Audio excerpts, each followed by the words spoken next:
মধ্যপ্রাচ্য তখন এক ভয়াবহ উত্তেজনার মধ্যে দাঁড়িয়েছিল। ইসরায়েল এবং তার প্রতিবেশী আরব দেশগুলোর মধ্যে বহুদিন ধরে চলতে থাকা রাজনৈতিক ও সামরিক উত্তেজনা তখন চূড়ান্ত পর্যায়ে পৌঁছায়। সীমান্তে সেনা মোতায়েন বাড়ছিল, আর পুরো অঞ্চল যেন এক বিস্ফোরণের অপেক্ষায় ছিল। কিন্তু কেউই কল্পনা করেনি এই যুদ্ধ শেষ হবে মাত্র 6 দিনে। 1967 সালের 5 জুন সকালে ইসরায়েল হঠাৎ করে মিশরের বিমান ঘাঁটিগুলোর উপর একটি ব্যাপক আকাশ হামলা চালায়। কয়েক ঘন্টার মধ্যেই মিশরের অধিকাংশ যুদ্ধবিমান ধ্বংস হয়ে যায়।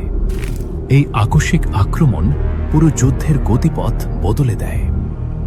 আকাশের নিয়ন্ত্রণ হারিয়ে মিশর দ্রুত দুর্বল হয়ে পড়ে, আর যুদ্ধ ছড়িয়ে পড়ে আরও কয়েকটি ফ্রন্টে। মিশর, জর্ডান এবং সিরিয়া একে একে এই সংঘাতে জড়িয়ে পড়ে। ইরাকও আরব জোটের পক্ষে সহায়তা পাঠায়।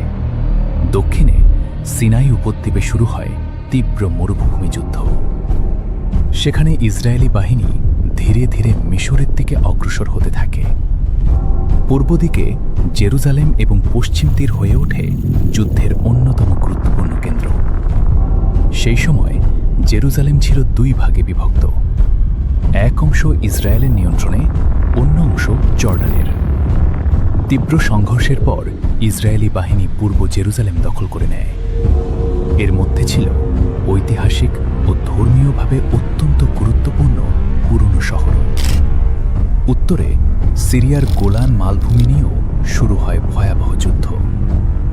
কৌশলগতভাবে অত্যন্ত গুরুত্বপূর্ণ এই অঞ্চলটির জন্য 2 পক্ষই প্রচণ্ড লড়াই চালায়। শেষ পর্যন্ত ইসরায়েল এই এলাকাটিও নিজেদের নিয়ন্ত্রণে নিয়ে আসে। মাত্র 6 দিনের যুদ্ধ। তারপর 10 জুন 1967 ঘোষণা করা হয় যুদ্ধবিরতি। কিন্তু এই 6 দিনের মধ্যেই মধ্যপ্রাচ্যের মানচিত্র বদলে যায় সম্পূর্ণভাবে।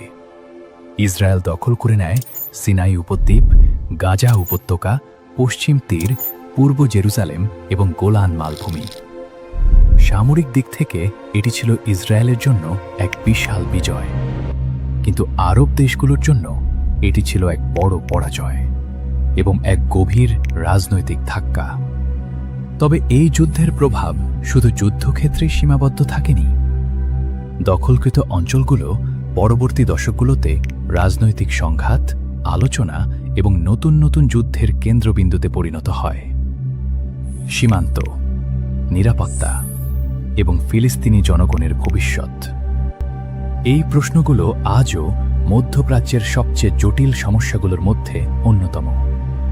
6 দিনের একটি যুদ্ধ, কিন্তু তার প্রভাব আজও চলমান ইতিহাস।